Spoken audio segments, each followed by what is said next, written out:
किसी ने आपका अपमान किया है? मेहमान भगवान समान होता है। आप मेरे मेहमान हैं और मेहमानों को इसलिए नहीं बुलाया जाता कि इनकी बेइज्जती की जाए। आपकी रक्षा तो मेरा फर्ज है। तुमने ये फर्ज खूब पूरा किया है चंद्रमुख। तुमने लुटेरे को भी इस मेले में दावत दे डाली है। लुटेरे? चंद्रमुख ने ताज्जुब से कहा। मगर हुआ क्या है महाराज? भगवान के लिए बताइए तो सही, मैं बहुत परेशान हूँ। चंद्रमुख ने कहा। भीम सिंह ने रात को पूरे मेले में कयामत मचा दी है। राजा भीम सिंह ने? चंद्रमुख ने ताज्जुब से कहा। राजा? राजा नहीं, डाकू। इसने जहन्नुम के दरवाजे खोल दिए हमारे लिए। इसने तमाम आने वालों को लूट लिया है। बहुत बड़ा अपमान किया इसने हमारा। हालांकि इसने जो कुछ लूटा है वो एक राजा के लिए इतनी हैसियत नहीं रखता कि किसी को इसका दुख हो, लेकिन जो कुछ उसने किया वो बहुत बुरा किया है। उसने हमें नंगा करके रख दिया है और ये सब तुम्हारी राजधानी में हुआ है। हमारी हिफाजत तुम्हारी जिम्मेदारी थी। अगर तुम ये जिम्मेदारी पूरी नहीं कर सकते थे तो हमें मेहमान बनाने की क्या जरूरत थी? ये सारी बातें तो आप ठीक कह रहे हैं महाराज, मगर आप कौन से भीम सिंह की बात कर रहे हैं? क्या राजा भीम सिंह की? चंद्रमुख ने शदीद हैरत का इजहार करते हुए कहा। वो राजा नहीं, लुटेरा है, डाकू है। तमाम लोग चीख कर बोले। ये तो बड़े ताजुब की बात है। भीम सिंह? वो तो खुद महाराजा भी है। डाकू भी? क्या ये किसी राजा के नाम पर कालक नहीं है? ऐसा कैसे हो सकता है? नरेंद्र नाथ, मंत्री को बुलाओ। जाओ मंत्री को बुलाओ। ये कैसा अंधेर है? हमारे मोअज़्ज़ज़ मेहमान क्या कह रहे हैं? क्या हुआ इनके साथ? गर्दनें कटवा दूंगा मैं तुम गैर जिम्मेदारों की। एक एक को चुन चुन कर फांसी पर लटका दूंगा। चौकीदार महामंत्री को बुलाने दौड़ गए। चंद्रमुख इनके तलख जुमलों को बड़ी खंदा पेशानी से बर्दाश्त कर रहा था। लुटने वाले राजा बड़ी बरहमी का इजहार कर रहे थे। चंद्रमुख ने कहा। आप यकीन करें, मुझे तो इस बात पर यकीन करने में मुश्किल हो रही है कि भीम सिंह ने ऐसा किया। तुम्हें वाकई मुश्किल हो रही है? पिता तो हम पर पड़ी है। हमें लूटे हुए माल की कोई परवाह नहीं है। बेशक वो बहुत कीमती था, बहुत कुछ था इसमें, लेकिन हमारे कई आदमी भी मारे गए हैं और ये नुकसान हमारे लिए नाकाबिले बर्दाश्त है। उसने जो कुछ किया है वो एक राजा की शान के मुताबिक नहीं है। जो कुछ हम लाए थे, अगर वो हाथ जोड़कर हमसे इसकी भीख मांग लेता तो ये हम उसको वैसे ही दे देते, लेकिन उसने बहुत बेगैरती का मुजाहरा किया है। ये सब कुछ इसके शायने शान नहीं था। और अब क्या होगा हम इसके बारे में कुछ नहीं सोच सकते। आप बिल्कुल ठीक कहते हैं, मुझे आपसे ज़रा बराबर इख्तलाफ नहीं है। बहरहाल थोड़ी देर के बाद महामंत्री पहुंच गया और चंद्रमुख उस पर बरसने लगा। महामंत्री जी, शायद आपको अपनी जिम्मेदारियों के बारे में पूरी तफसीलात मालूम थी। क्यों नाक कटवाई आपने हमारी? जानते हैं क्या हुआ है? जी महाराज, बाहर से सुनता हुआ आ रहा हूँ। आप अंदर सो रहे थे और बाहर ये सब कुछ हो रहा था।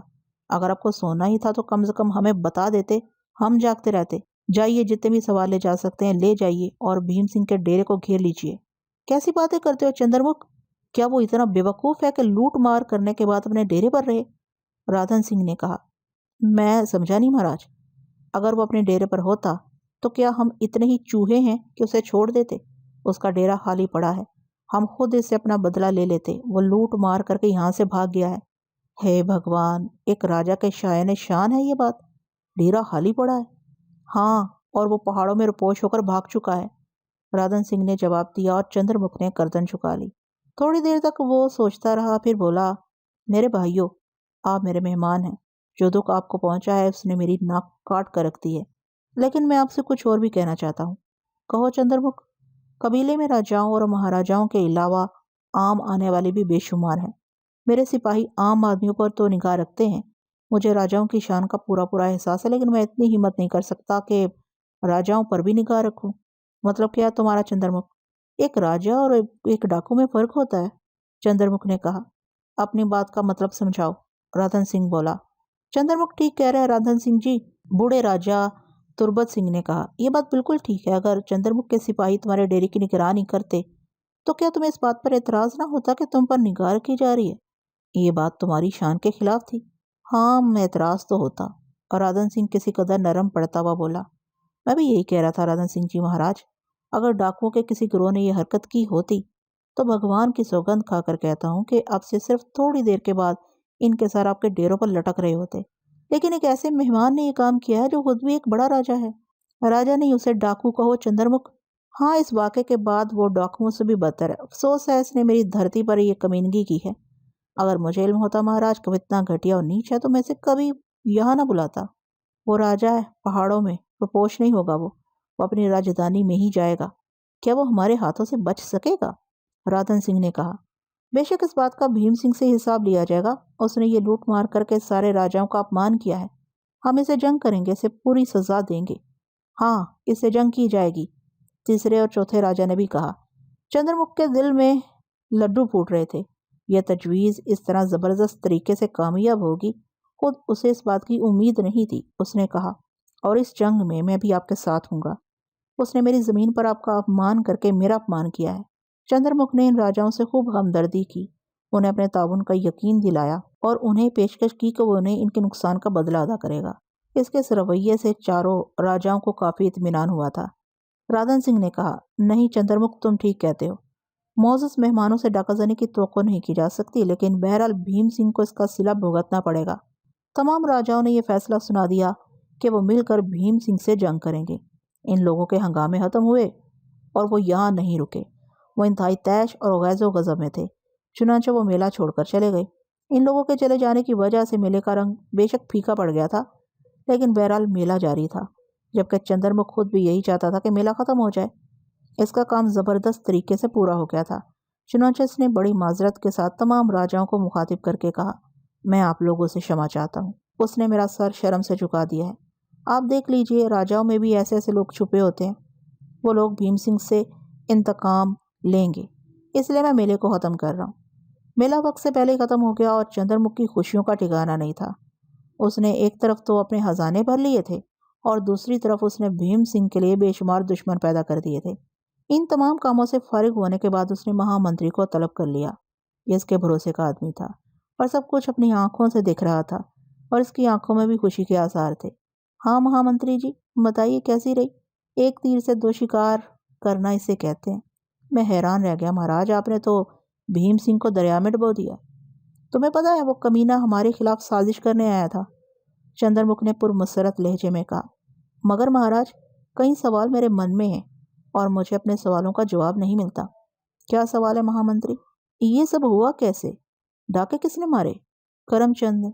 करमचंद? महामंत्री उछल पड़ा। मेरा भाई करमचंद। क्या कह रहे हैं महाराज? हाँ महामंत्री जी, मेरे भाई करमचंद ने इस सिलसिले में मेरी बहुत मदद की है, चंद्रमुख ने कहा। मगर ये सब कैसे हो गया महाराज? ये तो कमाल हो गया। हाँ, और जानते हो, इसने सारी लुटी हुई दौलत सरकारी खजाने में जमा कराई है। बहुत बड़ी बात है महाराज, बहुत बड़ी बात है। मगर दूसरी बात यह है कि आपको इस बात का इल्म कैसे हुआ? किस बात का इल्म महामंत्री? यही कि ये सब कुछ बहुत बड़ी साजिश थी। मैं तुम्हें एक बात बताऊं महामंत्री जी, भीम सिंह इस मेले में सच्चे दिल से शरीक नहीं हुआ था। वो एक मंसूबा लेकर आया था, ऐसा खौफनाक मंसूबा कि अगर इस मंसूबे में कामयाब हो जाता तो ये समझ लो कि हम सब बेमौत मारे जाते। कैसा मंसूबा? वो पुरुषोत्तम कुमार को उठाकर ले जाने की कोशिश करता, उसे अगवा कर लेता और ये कोशिश अगर कामयाब हो जाती तो इसके बल पर वो हमें अपना गुलाम बनाने की कोशिश करता। बड़ा भयानक मंसूबा था ये। महामंत्री का मुंह हैरत से खुले का खुला रह गया था। बहुत देर तक वो सकते के से आलम में ये बात सुनता रहा। फिर उसने शदीद हैरानी से कहा, मगर महाराज, आपको ये बात कैसे मालूम हुई? जिस तरह हमको ये बात मालूम हुई, उसने हमें भी दीवाना बना रखा है। और मतलब मैं समझा नहीं महाराज। ये बात हमें रानी वीरावती ने बताई थी। रानी जी ने? हाँ। और रानी जी को ये कैसे पता चला? मंत्री ने पूछा। मुझे भी अभी तक नहीं पता चला। ये बात मेरे लिए भी एक राज है, लेकिन बहुत जल्द मैं इस राज को हल कर लूँगा। महाराज, अगर हम भीम सिंह के खिलाफ इस कोशिश में कामयाब ना होते और ये सब कुछ हो जाता तो बड़ी मुसीबत बन जाती। वैसे महाराज, ये सारी कार्रवाई किस तरह हुई? बहुत देर तक चंद्रमुख अपने मंत्री को सारी दास्तान सुनाता रहा और मंत्री हैरत से बल खाता रहा। फिर वो कहने लगा, इसका मतलब है कि अगर वो इस रात फरार की तैयारी न कर चुका होता तो ये डाके बेकार रहते।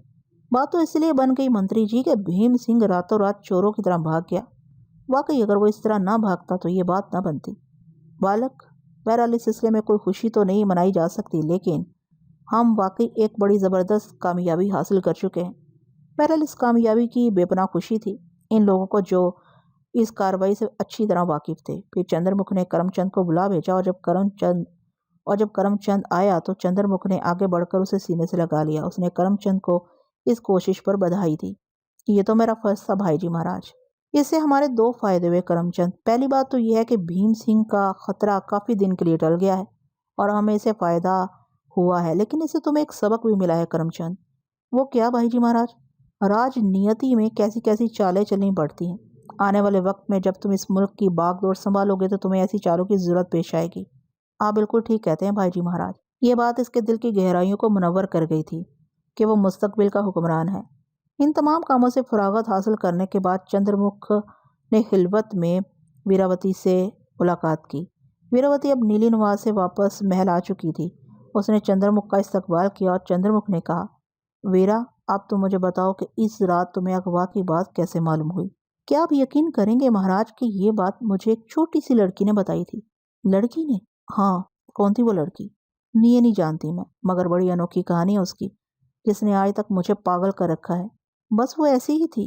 वीरावती ने शुरू से आखिर तक रूपमती की कहानी सुना दी, जिसे सुनकर चंद्रमुख भी हैरान रह गया। वाकई ये तो अनोखी बात है। इसने तुम्हें क्या कहकर पुकारा था?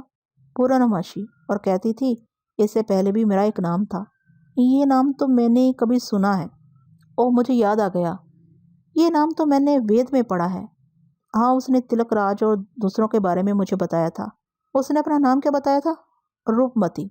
और वो कौन सी जगह ले गई थी तुम्हें? खंडरात में, पहाड़ों में एक जगह है। ठीक है, हम कल इन पहाड़ों में चलकर इस दफनशुदा दास्तान गो को तलाश करेंगे, चंद्रमुख ने कहा। वीरावती भी अभी तक इसी चक्कर में फंसी हुई थी और इस मसले को हल करना चाहती थी। इस दौरान उसने बड़ी कोशिश की थी कि वो लड़की उसे दोबारा कहीं नजर आ जाए। अपने खास आदमियों को जिन्होंने इस लड़की को देखा था उसने इस काम पर लगा रखा था, लेकिन इनमें से किसी को अभी तक कामयाबी हासिल नहीं हुई थी। बहरहाल दूसरे ही दिन चंद्रमुख रानी को और अपने चंद दूसरे हरकारों को लेकर उस तरफ रवाना हो गया। रानी अपनी यादाश्त के सहारे इस वीराने से गुजरकर पहाड़ों के दूसरी तरफ पहुंच गई, लेकिन वो चट्टान वहाँ मौजूद नहीं थी जिसमें इस गार का दाना था। वीरावती पागलों की तरह इस गार को तलाश करती रही, लेकिन इसका कोई निशान नहीं मिला था। हे भगवान, ये क्या राज है? मैं पूरे यकीन से कह सकती हूँ कि वो गार इसी जगह था, लेकिन अब वो यहाँ नहीं है। चंद्रमुख भी इस दास्तान में इतनी ज्यादा दिलचस्पी ले रहा था कि उसने वहाँ खुदाई का हुक्म दे दिया। वह दबे हुए हनस्तापुर को तलाश करना चाहता था। राजा के हुक्म से इस पूरे इलाके को काफी गहराई में खोद दिया गया, लेकिन कोई निशान नहीं मिला। फिर वो लोग मायूस हो गए। दूसरी सिमत के हालात चंद्रमुख की मर्जी के मुताबिक थे। भीम सिंह बुरी तरह नाकाम रहा था। जिन लोगों को वो अगवा करके लाया था वो तो बड़े मामूली लोग थे, जिनका पता उसे बहुत चल गया। फिर उसे दूसरी खबरें मिलने लगी।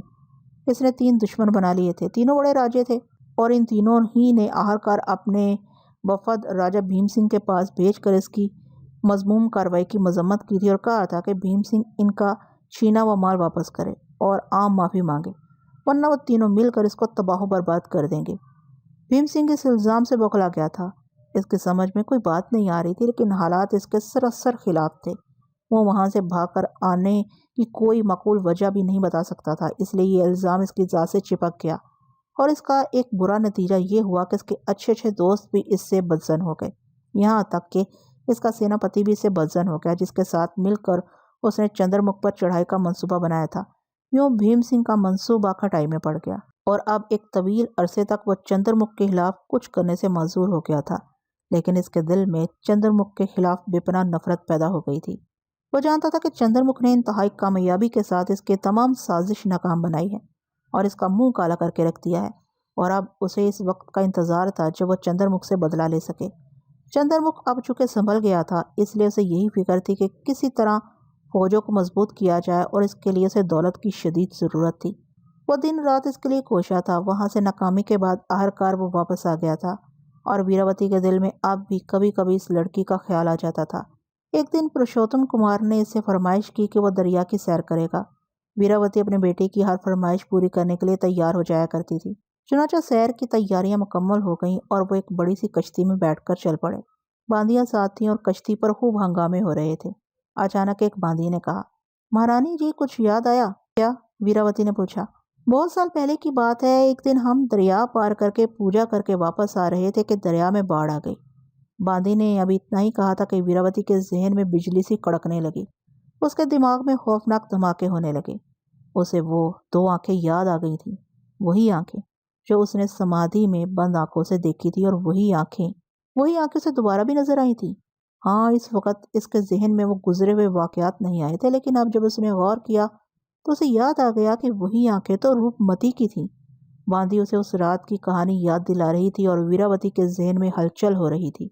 बांदी ने कहा, हम एक समाधि में ठहरे थे रानी जी, और वहाँ वो हाँ, हम समाधि में ठहरे थे। वीरावती के मुंह से मरे हुए लहजे में निकला। फिर वो दहशतज़दा आवाज में बोली, खामोश हो जा, खामोश हो जा, बस खामोश हो जा। बांदी को अचानक रानी की बदली हुई कैफियत का एहसास हुआ और वह हैरान रह गई। उसने सोचा, मैंने तो कोई ऐसी बात नहीं कही, बस ये तो एक भूली बिसरी याद थी जो इस वक्त याद आ गई थी। इस बात से रानी जी को कौन सा सदमा पहुंचा और ये बात बांदी की समझ में नहीं आई थी। उसने सहमी हुई आवाज में कहा, मुझसे कोई भूल हो गई महारानी। वीरावती ने उसे देखा, फिर एक गहरी सांस लेकर बोली, नहीं, तुझसे कोई भूल नहीं हुई है। फिर क्या बात हो गई, आप इतनी परेशान हो गई हैं? भूल हमसे हुई अरी, आपसे? हाँ, हमसे, रानी ने इसी लहजे में जवाब दिया। आपसे कौन सी भूल हुई है रानी जी, यार बात क्या है? मैंने एक भूली बिसरी याद छिड़ी तो आप एकदम से परेशान हो गई। मेरी समझ में तो कुछ नहीं आया, मुझे भी तो कुछ बताएं। हाँ, तू क्या जाने, 11 साल तो कभी के बीत गए। हम भूल गए थे, कभी के भूल गए थे, एक ऐसी बात भूल गए थे जिसका हमारे जीवन से बहुत गहरा ताल्लुक है। एक ऐसी बात भूल गए थे जो हमें नहीं भूलनी चाहिए थी। रानी की उलझी हुई गुफ्तगू बांदी की समझ में नहीं आ रही थी। वह खामोश होकर रानी की सूरत देखने लगी। तो थोड़ी देर के बाद वीरावती ने कहा, सुन, एक बात कहूँ तुझसे? जी महारानी जी। मल्लाहों से कहो दरिया पार चलें। दरिया पार? हाँ, तुझे शाक्यमणि याद होंगे। क्यों याद नहीं महारानी जी, लेकिन हम इन्हें भूल गए थे। काश हमें इनका उपदेश भी याद आ जाता, लेकिन समय बीत गया। क्या उपदेश था उनका? बांदी ने पूछा। था री, अब क्या बताएं। लेकिन महारानी जी, महागुरु का तो देहांत हो गया था। कौन कहता है पागल? वीरावती बड़े अजीब से लहजे में बोली, सबसे सुना था। बांदी ने जवाब दिया, गलत सुना था। जो कुछ भी हुआ मेरे सामने ही हुआ था। मैंने एक अहम जिम्मेदारी को भुला दिया है। तुम मल्लाहों से कहो वो दरिया पार उस जगह चले जहाँ गुरु शाक्यमणि का मंदिर था। ठीक है रानी जी, बांदी ने कहा और मल्लाहों के पास जाकर उन्हें महारानी की हदायत बताने लगी। मल्लाहों ने कश्ती का रुख बदल दिया था। पुरुषोत्तम कुमार वीरावती के पास आ गया। हम दरिया पार क्यों चल रहे हैं माता जी? एक काम याद आ गया है बेटे, ये बहुत ज़रूरी काम है। अफसोस इस बात का कि वक्त बीत गया है, लेकिन अफसोस अफसोस आज मुझे वो काम याद आ गया है। कौन सा काम था ऐसा? आओ देखते हैं, फिर बताऊंगी, वीरावती ने कहा और पुरुषोत्तम कुमार खामोश हो गया। कश्ती तेजी से दरिया पार कर रही थी और थोड़ी देर बाद कश्ती दूसरे किनारे पर पहुंच गई। रानी बांदियों, दूसरे सवारों और पुरुषोत्तम कुमार के साथ नीचे उतर आई। फिर वो तेजी से इस मंदिर की जानिब चल पड़ी। मंदिर ज्यों का त्यों था। चंद पंडित इधर उधर चलते फिरते नजर आ रहे थे। उन लोगों को आते देखकर वो रुक गए। फिर जब उन्होंने रानी वीरावती को पहचाना तो वो मौदब हो गए। जय महादेवा, महारानी जी अचानक कैसे आ गई? शाक्यमणि कहाँ है? वीरावती ने पूछा। कौन शाक्यमणि? वही जो कभी यहाँ के बड़े पुजारी थे। महारानी जी, इनका तो सालों पहले देहांत हो गया था। देहांत नहीं हुआ था, वो सो गए थे। क्या इसके बाद वो कभी नजर नहीं आए? पुजारी ताजुब से महारानी वीरावती को देखने लगे। फिर उन्होंने हमकाना अंदाज में गर्दन हिला दी। कभी नजर नहीं आए महारानी जी। इस वक्त सबसे बड़ा पुजारी कौन है? गुरुपाल ग्रंथ है, मैं इनसे मिलना चाहती हूँ। आइए, पंडितों ने कहा। थोड़ी देर के बाद रानी वीरावती बड़े गुरु के पास पहुंच गई। पाल ग्रंथ को जब ये मालूम हुआ कि महारानी वीरावती आई है तो उसने उनका इस्तकबाल करते हुए कहा, जय महारानी की, कहिए क्या आ गया है? आपसे कुछ मालूम करना है गुरुजी। कहो क्या बात है देवी? पहले यहाँ शाक्यमणि रहा करते थे। हाँ देवी, बहुत पुरानी बात है। क्या इसके बाद वो कभी नजर नहीं आए? मरने वाले फिर कहाँ नजर आते हैं देवी, ये तो हमारा ख्याल होता है जो उन्हें देखता है। बड़े पुजारी ने जवाब दिया। वो मरे नहीं थे महाराज, वो मरे नहीं थे। अच्छा, एक बात बताइए, क्या आपने अपने ख्याल में उन्हें देखा है? तुमने ठीक कहा देवी, बड़ी आत्माएं कभी मरती नहीं हैं। वो संसार की भलाई के लिए हमेशा जीती रहती हैं, लेकिन इन्हें देखना मुश्किल है। उन्हें आसानी से देखा कहाँ जा सकता है। जय भगवंती, जय भगवंती। आपने कभी उन्हें नहीं देखा? नहीं, मेरा ज्ञान इतना बड़ा नहीं है। किसी और ने देखा है? अचानक ही गुरुजी के चेहरे का तासुर बदला और उन्होंने कहा, हाँ, मुझे कुछ याद आ रहा है। एक ऐसा इंसान था जिसने ये दावा किया था, मगर वो भी इसकी अकीदत थी। कौन है वो?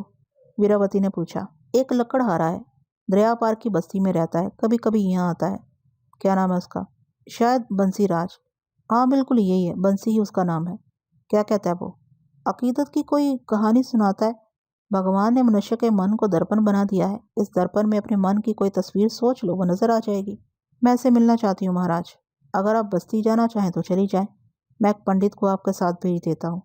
वीरावती ने बेचैन निगाहों से अपने साथियों को देखा। वो सैर के लिए निकली थी और इस जंजाल में फंस गई। शाक्यमणि उसे याद भी आए थे तो कहाँ याद आए थे। थोड़ी देर तक वो सोचती रही, फिर उसने कहा, अभी नहीं महाराज, लेकिन मैं अपने आदमियों को भेजूंगी। आपको तकलीफ तो नहीं होगी? किसी को इन आदमियों के साथ कर दें, बाकी काम वो खुद कर लेंगे। जो आपका हुक्म महारानी जी। मेरे लिए कोई हुक्म हो तो बताइए। हाँ महारानी जी, एक ख्वाहिश है। पंडित जी ने कहा। कहिए। मंदिर बहुत पुराना हो गया है, बहुत से हिस्से टूट चुके हैं, इसलिए इसकी मरम्मत हो जाए तो बड़ी मेहरबानी होगी। अब आप यहाँ आई हैं तो हमारा ये काम हो जाएगा, भगवान ने अगर चाहा तो। आप चिंता न करें, जैसा आप कह रहे हैं वैसा हो जाएगा, वीरावती ने कहा, और फिर वो वहाँ से वापस चल पड़ी। लेकिन इसके जहन में इंतहाई इंतशार था। वो काफ़ी हद तक परेशान नजर आ रही थी और उलझी हुई सी थी। एक बांदी ने कहा, दरिया की सैर को नहीं चलेंगी महारानी जी? वीरावती ने परेशान निगाहों से पुरुषोत्तम कुमार को देखा तो पुरुषोत्तम कुमार ने कहा, नहीं, अब माता जी सैर को नहीं जाएंगी, वो परेशान है, महल वापस चलो। पुरुषोत्तम कुमार के इन अल्फाज पर वीरावती के होंठों पर मुस्कुराहट फैल गई। उसने पुरुषोत्तम का सर अपने सीने से लगा लिया। महल जा तो रहे हैं माता जी, लेकिन एक शर्त होगी। पुरुषोत्तम कुमार ने मुस्कुराते हुए कहा, हाँ बोलो मेरे लाल, कैसी शर्त? आपने पूछा नहीं? हाँ पूछ तो रही हूँ, आपको अपनी इस परेशानी की वजह बताना पड़ेगी, पुरुषोत्तम कुमार ने कहा, और रानी वीरावती ने गर्दन हिला दी। कश्ती वापस दरिया के किनारे जा रही थी, जहाँ इंतजार करने वाले रथ मौजूद थे। फिर थोड़ी देर के बाद रथ वीरावती को लेकर वापस महल पहुंच गए। पुरुषोत्तम कुमार अपनी उम्र से कहीं ज्यादा समझदार था। माँ की उलझन और परेशानी को उसने भांप लिया था, और न जाने क्यों उसका दिल भी ये जानने के लिए बेकरार था। चुनाचा दूसरा कोई काम करने से पहले वो वीरावती को लेकर अंदर दाखिल हो गया। उसने कहा, मैं बच्चा जरूर हूँ माता जी, लेकिन राजकुमार हूँ। मुझे अपनी चिंता बताएं, हो सकता है मैं आपकी कुछ मदद कर सकूं। वीरावती के होंठों पर मुस्कुराहट फैल गई। उसने कहा, हाँ क्यों नहीं। तुझे संसार में बहुत से बोझ अपने कंधों पर उठाने हैं पुरुषोत्तम कुमार, तुझे इतना ही ज़हीन और समझदार होना चाहिए था। शुक्रिया शुक्रिया शुक्रिया शुक्रिया। तो फिर मुझे बताइए, कश्ती के सफर में आप अचानक इस कदर परेशान क्यों हो गई थी? उस बांदी ने मुझे एक भूली बिसरी बात याद दिला दी थी। वही बात तो मैं जानना चाहता हूँ माता जी। कुछ अल्फाज मैंने सुने थे, पुरुषोत्तम कुमार ने कहा। एक गुरु थे हमारे दरिया पार, उसी मंदिर में रहा करते थे। बड़े ज्ञानी, बड़े महान। वो हमारे लिए संसार को त्याग कर खत्म हो गए थे, लेकिन हम उन्हें भूल गए। उनका नाम शाक्यमणि था। क्या मतलब माता जी? पुरुषोत्तम कुमार ने पूछा, और रानी वीरावती उसे पूरी कहानी सुनाने लगी। इस कहानी में उसने गुरु की पेशगोई, फिर समाधि का किस्सा, और इसके बाद रूपमती का मिलना, वो आंखें, ज़ेरे ज़मीन, मवास, मौखड़, सारी दास्तान उसे सुना दी थी।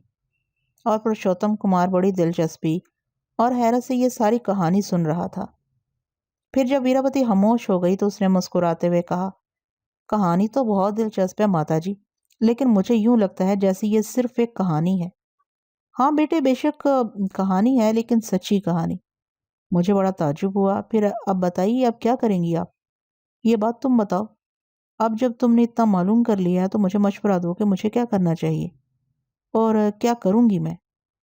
माता जी, एक काम तो आप करके आई हैं, पुरुषोत्तम कुमार ने कहा। वो कौन सा? आपको याद नहीं, आप उस शख्स को तलाश करने की बात करके आई हैं जिसने गुरुजी को देखा है। हाँ, मैंने भी यही सोचा है कि मैं कुछ लोगों को वहां भेजूं और उसके बाद गुरु शाक्यमणि के बारे में मालूमात हासिल कराऊं। आप ऐसा ज़रूर करेंगी माता जी। फिर इसके बाद हम किसी रोज़ इस समाधि को देखने चलेंगे। वैसे सबसे ज़्यादा परेशानी की बात इस लड़की की तलाश है, जिसका नाम रूपमती है। न जाने क्यों पुरुषोत्तम कुमार के जहन में सोच की लहरें उभरने लगी। वीरावती भी खामोश होकर किसी सोच में डूब गई थी। बहरहाल इस मसले को आसानी से छोड़ा नहीं जा सकता था। वीरावती ने महल वापस आने के बाद अपनी कार्रवाइयां शुरू कर दी। इस सिलसिले में उसने राजा चंद्रमुख को भी कुछ नहीं बताया था। आखिरकार वो बंसी लकड़हारे तक पहुंच गई। बंसी लकड़हारे ने हाथ जोड़कर वीरावती को प्रणाम किया और मुअद्दब खड़ा हो गया। वीरावती ने एहतियातन बाकी लोगों को वहां से हटा दिया था। अब सिर्फ पुरुषोत्तम कुमार और वीरावती वहां रह गए थे। वीरावती ने लकड़हारे को देखते हुए कहा, क्या नाम है तुम्हारा? बंसीराज महारानी जी। लकड़ियां काटते हो? जी महारानी। बंसीराज, तुम इस बस्ती में कब से रहते हो? वर्षों से महारानी जी। क्या तुमने कभी शाक्यमणि को देखा है? जी महारानी जी। बंसीराज ने कहा, और अचानक ही वो ऐसे उछल पड़ा जैसे उसे कुछ याद आ गया हो। वो चौंक कर अपना बाजू टटोलने लगा। वीरावती ने इस पर तवज्जो नहीं दी थी। उसने कहा, एक बात बताओ बंसीराज, गुरु शाक्यमणि के देहांत को कितना समय गुजर गया है? एक बात कहूँ रानी जी, आप मुझे पागल तो नहीं कहेंगी? नहीं, बिल्कुल नहीं। गुरुजी मरे नहीं हैं, उसने कहा और रानी वीरावती का चेहरा सुस्त गया। क्या मतलब? लोग यही कहते हैं कि वो मर गए। मैं भी यही समझता था, लेकिन अभी ज्यादा पुरानी बात नहीं है, मैंने उन्हें देखा था, उनसे बातें की थी रानी जी। आप मेरी बात का विश्वास करें, ये कब की बात है? यही कोई साल सवा साल हुआ होगा। कहाँ देखा था? मैं जंगल में लकड़ियां काट रहा था। दरख्त का एक बड़ा सा हिस्सा मुझ पर आ गिरा और मैं इसके नीचे दब गया। बड़ी कोशिश की मगर वो हटा नहीं। तब किसी ने मेरी कमर से वो हटा दिया। जब देखा तो शाक्यमुनि महाराज थे। मुझे खुद भी हैरत हुई थी महारानी जी, क्योंकि मुझे भी यही पता चला था कि वो मर चुके हैं। फिर क्या हुआ? मैंने गुरुजी से यही बात पूछी तो वो मुस्कुराने लगे और कहने लगे, नहीं बंसीराज, हम मरे तो नहीं थे। बस यूं समझ लो कि अपने पिछले जन्म में चले गए थे और इसके बाद जन्म की तलाश में गए थे। तब उसके बाद उन्होंने मुझे एक पत्र दिया और कहा, बंसीराज, अगर कभी तुम्हारी इस देश की महारानी से भेंट हो तो ये पत्र उन्हें दे देना। बंसीराज के इन अल्फाज पर वीरावती बुरी तरह चौंक पड़ी थी। उसके बदन में सर्द लहरें दौड़ गई थी और वो फटी फटी निगाहों से बंसीराज को देखती रह गई थी। बंसीराज को देखते हुए फिर उसने कहा, बंसीराज, वो पत्र कहाँ गया? हमने उसी वक़्त से बाजू पर बांध रखा है रानी जी। बंसीराज ने जवाब दिया। बेवकूफ़, तूने मुझे ये पत्र क्यों नहीं पहुंचाया? लो जी, आपने हमें बुलाया कब था? बंसीराज अपने बाजू पर से पत्र खोलने की कोशिशें कर रहा था। रानी को हंसी आ गई। वाकई ये बेवकूफ़ देहाती खुद से इसके पास कैसे आ सकता था?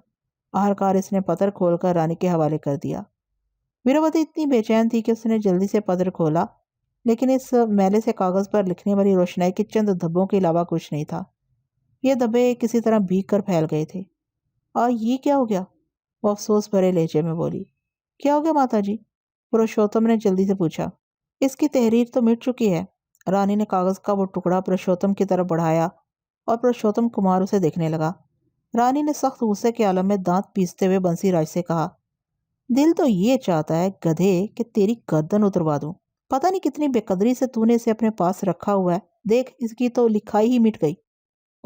लिखाई मिट गई तो और क्या? अब हम क्या बताएं, हो सकता है कभी इस पर पानी पड़ गया। वैसे भगवान की सौगंध, हमने जानबूझकर इस पर पानी की एक बूंद नहीं डाली। तो नहाते वक्त उसे उतार देता है? रानी ने सवाल किया।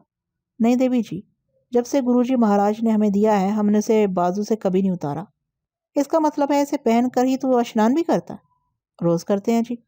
बंसीराज ने बड़े एतमाद से जवाब दिया और पुरुषोत्तम कुमार हंस पड़ा। अब क्या कर सकता है माता जी कोई? ये बिल्कुल सही कहता है। इसने इस पत्थर पर पानी की कभी एक बूंद भी नहीं डाली और ना ही उसने उसे कभी उतार कर कहीं रखा है। हम कोई भी चीज़ ऐसे नहीं रखते महाराज। हमारी घर वाली ससुरी बड़ी चोरनी है। हम अपने पास कोई चीज़ भी नहीं रखते। गधा बिल्कुल बेवकूफ़ है, रानी गुस्से से बोली और बंसीराज ने सारे दांत बाहर निकाल लिए। वो भी यही कहती है जी, मोहब्बत से बोला। कौन? हमारी घर वाली जी, और कौन? पुरुषोत्तम कुमार देख रहा था कि वीरावती का गुस्सा बढ़ता जा रहा है। कहीं बेचारे देहाती को कोई नुकसान न पहुंच जाए। उसने जल्दी से कहा, बेकार है माता जी, इस बेचारे से कोई गुस्सा करना बेकार है। जो होना था वो तो हो चुका है। दिल चाहता है इसकी गर्दन उतरवा दूं, इसे सजा दूं। आप इसे सजा जरूर दें माता जी, मगर मेरी पसंद की सजा, पुरुषोत्तम कुमार ने कहा और रानी सवालिया निगाहों से उसे देखने लगी। फिर पूछा, क्या? बस इसे बहुत सा इनाम दें, यहाँ से वापस कर दें, यही सजा इसके लिए काफ़ी है।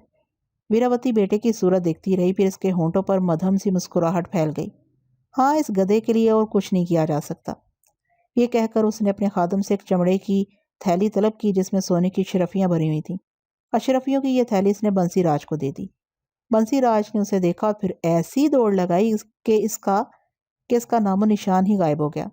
वीरावती अलबत्ता बहुत परेशान थी। उसके दिल में यही ख्याल था कि न जाने गुरुजी ने उसे इस पत्र में क्या हुक्म दिया था, न जाने इसमें क्या लिखा था। चंद्रमुख अब काफी सुकून से था। भीम सिंह को इसने वो सजा दी थी कि भीम सिंह के 6 नस्लों के राजकुमार याद रखें। वो हाल किया था उसने भीम सिंह का कि भीम सिंह सोच भी नहीं सकता था। लेकिन एक थोड़ी सी परेशानी इसके दिल में जरूर थी, और ये परेशानी उसे अपने भाई करमचंद की तरफ से थी।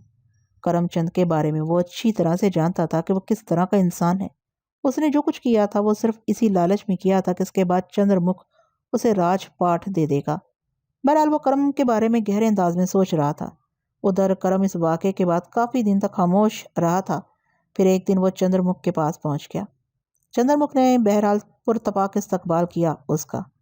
कहो क्या बात है कुरम, आज कैसे आना हुआ? मैं चाहता हूँ महाराज के नील कमल मेरे हवाले कर दिया जाए। करमचंद ने कहा, नील कमल क्या करोगे उसका? आपको पता है भाई जी, महाराज के नील कमल में मुस्तकबिल का राजा रहता है, और जो भी नील कमल में जाकर रहता है, जानने वाले ये बात जान लेते हैं कि वो आइंदा राजा बनेगा। करमचंद ने कहा, अच्छा ये बात है। हाँ भाई जी महाराज। लेकिन करमचंद, अभी इसकी क्या ज़रूरत है? हम अभी जिंदा हैं। आप जब तक मन चाहे जिंदा रहें महाराज, लेकिन ये बात तो आप जानते हैं कि नील कमल में रहने वाला आधा राजा होता है।